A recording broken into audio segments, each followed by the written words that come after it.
Hi everybody, I'm Mcrosbie from Finch Chevrolet in London, Ontario, Canada, and you're watching Cars and Crosby.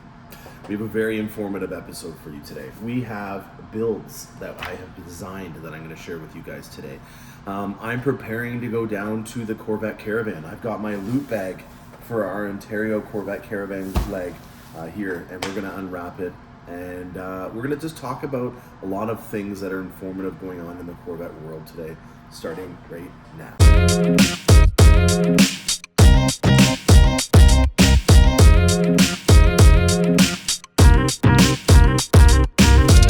All right, class is in session. We haven't done a episode in my office in a long time, and I think that it's important to keep you guys informed about what's going on in the Corvette world. You may have a Corvette already, or you may be finally deciding that you want to get a Corvette.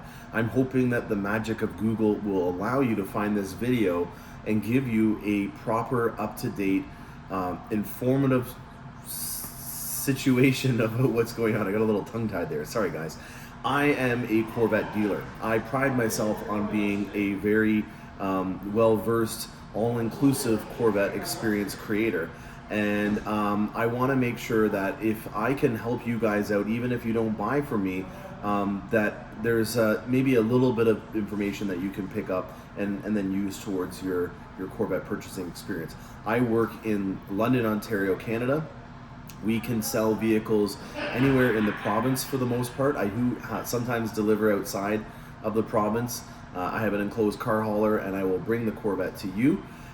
So it's a really great experience. If you're interested in purchasing a Corvette, you want to make sure that you're going to somebody that is just as knowledgeable as you are. I find it really frustrating, or I guess it's a good thing in my case, that a lot of individuals will know a lot more about the Corvette that they're purchasing than their sales individual. To me, I feel like that is a mistake on the company's behalf. I find it really frustrating to know that if you were to come into a dealership and you just asked for sales to the showroom, that anybody could go through it. They could be going through a divorce, they could be 3 weeks into the job, or they could be me. And that to me is not good. You are celebrating a milestone, you are accomplishing something that is amazing, and you're wanting to celebrate, and I want to make sure that I can create the best experience possible for you. So what I would say is that if you do live in the province of Ontario in Canada and you do have a inkling to get a Corvette, reach out to me. I'd love to help you out, and I'm going to let you guys in on a little bit behind the operations in what I do here. So we are at an interesting time in the C8 generation, but it's a familiar time if you've been selling Corvettes before the C8 generation. Right now, there is not a wait for a Stingray. I can get you one in a matter of about 2 months. That's usually the time frame to go from immediately submitting the order to it coming in and then getting it to your doorstep. That is, in the grand scheme of things, pretty much as fast as it gets. And if you're, previously watching this, we have years of waiting for other things. This is an interesting time frame because now you're going to be in a scenario where there are Corvettes on ground. As of right now, as of when I filmed this video, there are 157 Corvettes available in the province of Ontario. And what I do, and this is again getting you into a little bit of the information on what I'm doing, is I am designing Corvettes for someone that I may not have met yet. And these are Corvettes that I've designed in hopes that they stand out amongst the other 157 Corvettes that are built. Now, I have some valuable resources that I use. I look at previous consensus information, so I look at what builds are selling. Right now, you're looking at there being 4 years of solid data where there's over 200,000 vehicles that have been built, probably just under 200,000 actually, about 30 to 50,000 Corvettes a year are being built, and that is a lot of data to be able to find some trends. And the other thing that I'm doing is I'm looking in the province of Ontario, and I'm trying to figure out what is low on volume right now. So there's a couple of things in particular that you'll note. I think that right now a lot of the base colors like black, white, and red are oversaturated. So I'm taking a slight risk in ordering about $1 million in inventory that avoids that. I'm looking at doing more rapid blue. I'm looking at doing red mist metallic. I'm hopefully going to be able to do as many as I can of the new colors, but unfortunately there is some constraints on that. So again, just to summarize, if you're looking at getting a Corvette or you're wanting to upgrade to a C8 Corvette, right now I am ordering Corvettes for inventory, hoping that there is a design that I'm going to create that is going to meet your needs. And if it isn't, then we can cancel it, we can change it and put a bespoke order in for you. So don't think that just because there's a wait that you have to eat whatever comes out of the Cars and Crosby kitchen in terms of creations. I do pride myself on designing Corvettes and putting a lot of thought into it. I'm very conscious of the budget, and so for me, being very cost effective with how to use your money is an important thing for me. So, you know, just as an easy example, a two-tone torcher is using torch red and a two-tone interior and maximizing the amount of red that you can put in a Corvette. And that is a really expensive thing to do. Adding red as an accent is almost always going to cost you money. So this was something that the budget went in Canadian dollars to, I believe, around 120 Canadian. Yeah, 120,000 Canadian. And that is quite a bit of money. But this, on the other hand, this was Seawolf Spider. This one, because black is a free accent, was only $107,000, but they were the same trim level. So this is me being very cost effective and making a vehicle that looks pretty great. It's a convertible. It's in a cool new color, Seawolf Gray. You would never know from the configurator printout. That looks almost like it's a cacti green or something like that. But that's me being cost effective. So I have all different types of vehicles, and as you can see here, some of them start or end with certain names. So Cruiser is giving you the demeanor of what type of Corvette you're looking at. You know, everyone has a different type of attitude and a different level of experience with Corvettes. And so for me, kind of thinking about the type of individual that's going to be driving that Corvette is also something that I play into when I'm designing them. So Misty Sky Cruiser is a red mist metallic with sky cool gray, and it's a cruiser, meaning that it is a nice convertible 1LT, no aggressive suspension. It's just meant to have all the style and the nice ride and nothing for the performance. So that is a brief introduction to what I do in terms of the design process. I'm looking right now at trends based on previous years and trying to fill in the gaps so that hopefully if you are looking for a Corvette, you can know that somebody that has been around a lot of Corvettes and focuses a lot on the design component to it is making you the most cost-effective Corvette that you can get. I really pride myself on making sure that I'm sticking to a certain budget if somebody comes to me and says, hey, I only have $100,000 to spend. And to me, honestly, that's what invigorates me the most. I really do enjoy being able to abide by the budget. And there's a lot of little tricks that you can use to be cost effective, just like I showed you with the Seawolf Spider being 107 and the two-tone Torture being 200 or 120. So there's $13,000 in savings between those two builds. Obviously, as you get more features on them, the difference can get a lot larger, but that's a great example of how you can become cost effective if you deal with someone like me. So right now I have, as of today, I have 4 C8s Stingrays that are in a 2024 model year that are still available, and I have 5 2025 Stingrays that are getting built right now. Should have done this before I went on camera. And 5 that are getting built right now. They all are at 3,000 status, and they'll likely be here right for when the fall season starts after Labor Day. So if you are interested in getting a C8 Corvette and you want to go for the fall season, you want to upgrade, I am very, very, very, very interested in purchasing C6 and C7 generations in particular. If you are just looking to sell your Corvette to me in a C8, I'm not interested. I have way too many of them. I'm sorry. I will take it in on trade if you're going to buy another C8 from me. But as of right now, I'm only interested in purchasing C6, C7. anything below. I'll even buy a C1 if I have to, but not a C8. There's too many of them out there, and I think a lot of individuals that were purchasing them thinking that they could flip it and make a profit are having a rude awakening, and they've oversaturated the resale market. And unfortunately, because of that, it doesn't make sense for either party to get rid of a C8 right now unless it's a 2020 or 2021 before the price increases came about. Those are still a really good value, and you're going to be rewarded for keeping your Corvette until now. All right, that is a healthy lesson on how I order it. If you are looking at ordering a Corvette, there are some caveats that you need to navigate right now. There are things called constraints, and this has really been something that I thought was dead, but it's a zombie, and it's come back, and it's now wreaking havoc on my Z06 list in particular. The Aero is back to being a nuisance, and the new colors are, I guess, is a good problem, are on constraint, and a lot of people are wanting the new colors. Chuck Valentini is the person in charge at the Corvette plant for the colors. Each color is different, and I know that that sounds like a dumb statement to make, but the pigments are either inorganic or organic, and each color will dry and run differently, and it takes a while before they can start to mass produce them.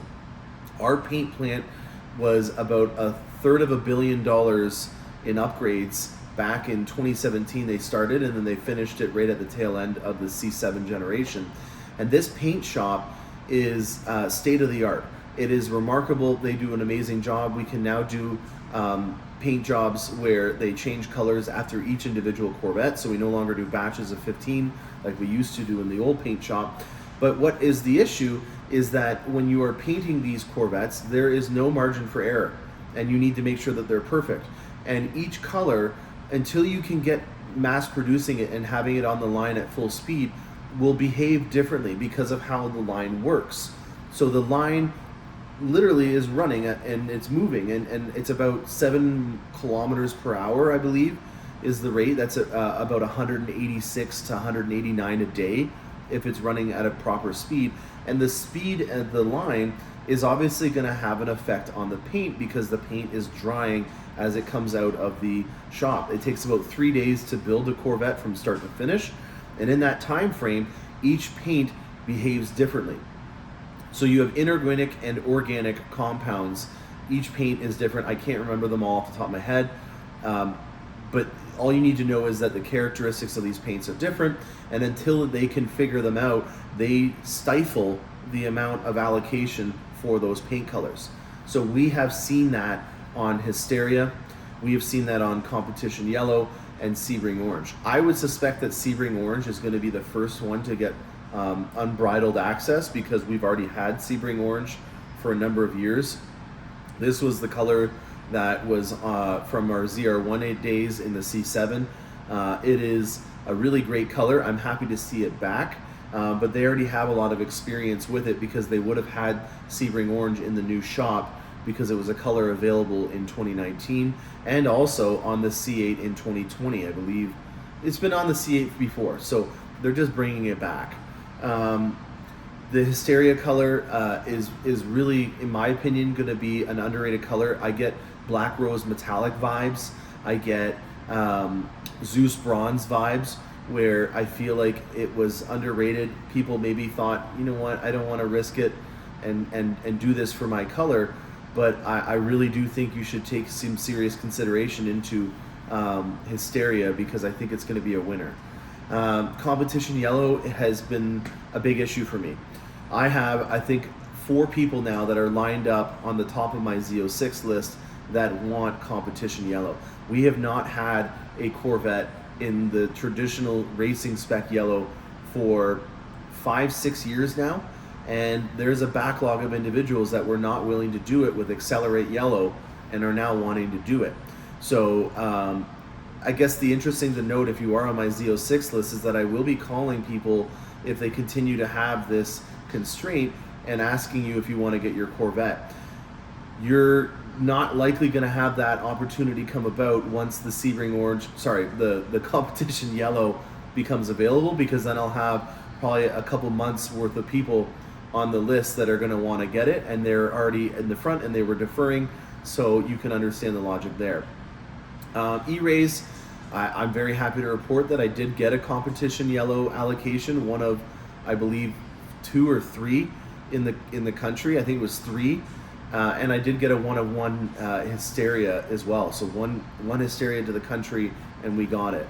So that is exciting news on the constraint fronts. Now, this is a nice little one take that I'm making here. Let's keep this thing rolling. This is a loot package from, does it say anything on it? Yeah, it does. This is the Ontario Corvette Caravans loot bag for our trip. We are leaving, there's a big spider. We are leaving tomorrow. So we are heading down to do the Corvette Caravan. If you're not familiar, this is something that takes place every 5 years. It is essentially a pilgrimage for Corvette owners. And I think from the last time that I was talking to somebody, there's probably going to be anywhere from 3,000 to 6,000 Corvettes there. We started planning this. I'm one of the co-captains for the Ontario leg. We started planning this 2 years ago. We have 109 Corvettes coming down, and everybody that's on our leg is getting one of these. So I haven't looked into it yet. I've been handing them out all week, and I thought it would be fun to maybe open it up on camera to show you guys what our crew is bringing to their attendees. So first things first, we've got a t-shirt, very nice. It's got the NCM on there with a nice C1, and it looks like we got an Aero Package Z06 on here, very cool. And then on the back here, we got our sponsors. If you'll note, Finch Chevrolet is a sponsor, so I'm very proud to say that we are sponsoring it, and then I am also contributing with being a co-captain and also adding some things to the loot bag. So we got another thing here in a red bag. I've got, oh cool, I got a name badge and a lanyard. I've got a nice steel plate which will go with my other steel plates that I have from Carlisle and stuff like that. The Gilmore Car Museum is something that we're going to be learning a lot about because we're actually going to be going there on our leg. So each individual group will go down in different ways. We've planned out some really fun things. I've got some pins here, very nice to see. There's a familiar face. This is a keychain that I actually put in the loot bag. I will have keychains on me, and I think it would be really fun if we came up with a game. If you are watching this video and you end up seeing me down at the Corvette Caravan, let's come up with a word or a phrase, or maybe just come say hi and let's not play the game. And then I can show my token of appreciation for watching the channel and give you this nice Corvette keychain. If you're a Canuck, you're in luck. I don't know if that's a good one or not. Maybe we'll come up with something different. Maybe a top comment can make a suggestion on what we should say. If not, just come and say hi. I appreciate everyone that watches. And I have a bunch of keychains to hand out for that. So far so good. We're doing very well. I'm gonna go with a big item now. We've got spray wax from Simonize. Very cool. Not a bad idea. I did do a full health check on my Z06 yesterday at the shop, and then I got my detail team to put on a fresh coat of wax. If I have the ability to clean it off, get all the dust and dirt off of it, I would love to put on some spray wax, but please make sure that you have a clean surface that you're working on and you're not Mr. Miyagiing any dirt into your paint. For obvious reasons, this is something that you want to do on a very clean surface. And wow, greatly appreciated. We got some wax for my Corvette. We've got some candy and an email on here in case we have any issues. Very nice to see. And what do we got? We got our trip book. Look at that. How beautiful is this? Oh, we got some wax on here. Oh no. I'm gonna clean this up in a second. We've got all of our maps in here. We've got all of our activities. I'm gonna go over in more detail what we're doing on our leg and obviously documenting this adventure. So I'm not gonna go into detail and read that out yet. What do we got in here? This is just a big bag of candy and stuff, it looks like. Cookies. What is this? It's dental floss. Very cool. We got gum. Lots of nice candy. Oh wow, a nice beer koozie, or is this a chamois? Oh wow, look at this. Not bad. I do like that. I'm going to use this with my spray wax if I ever have an opportunity. And look at this cookie. Holy cow. That is a cool cookie. Dang.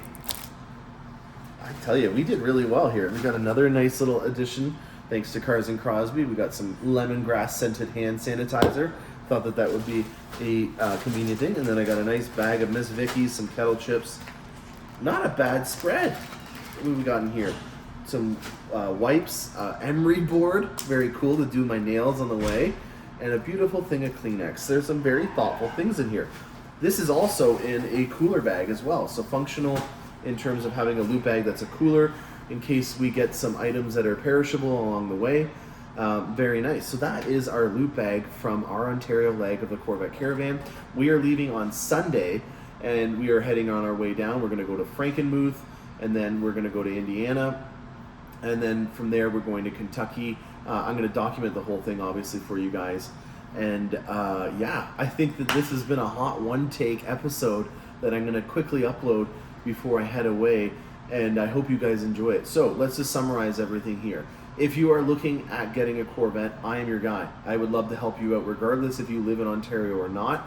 I think it's something that you really should just try to do for everyone, and being an all-encompassing Corvette guy. We've got Mike Furman and Rick Conti, who are also individuals that are very experienced, and I think that if you have the option to be able to buy a Corvette, or you have the luxury and privilege to be able to buy a Corvette, that you shouldn't waste it on some random individual that gets called to the sales floor.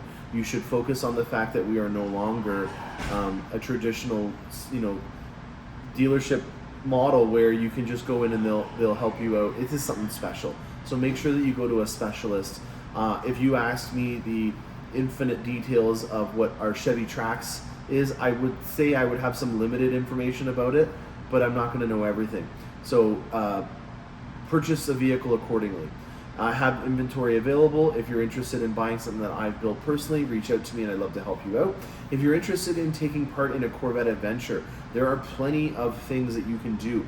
I've done some episodes on some of the Corvette events that we have here in Ontario, but there's plenty more. As of right now, when this video is being filmed, Carlisle is going on. It's their 50th anniversary, and I'm missing it. I'm very sad, but I have a family I need to take care of, and I couldn't do the Caravan and Carlisle all in the same year. So unfortunately, Mike Furman and the guys down there are enjoying Carlisle, and I have to miss out on it because I'm going to Kentucky. I appreciate everything you guys do. Reach out to me, say hi to me at the Caravan. If you do, I have a beautiful keychain with your name on it. Thanks for watching, guys, and happy motoring.